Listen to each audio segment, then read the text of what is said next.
லக்ஷ்மினா லக்ஷ்மி தான். என் கண்ணே பட்டுடும் போல இருக்கு.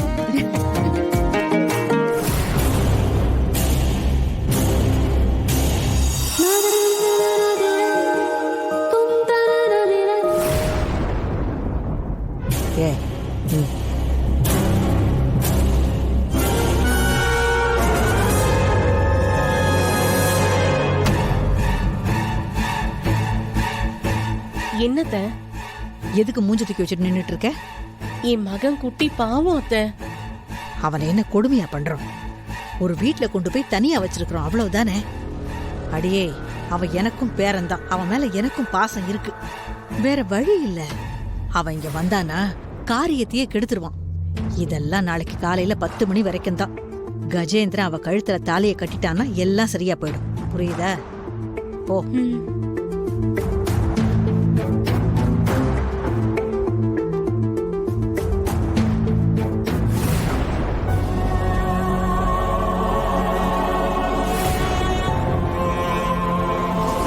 அவன் பாதையில் இருள் நிறைந்திருக்கும்.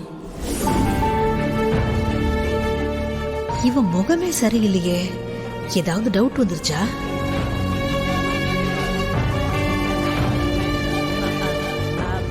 பசுபதி, பசுபதி. வரமா? என்னம்மா? பசுபதி, மாப்பிள்ளைக்கு போன் பண்ணி இங்க நலங்கு வைக்கிற விஷயத்த சொல்லிட்டு அவங்கள காலையில சீக்கிரம் வர சொல்லிடு. போன போடு, போன போடு, போடு போடு. இதோ பண்றேன் சீக்கிரம்.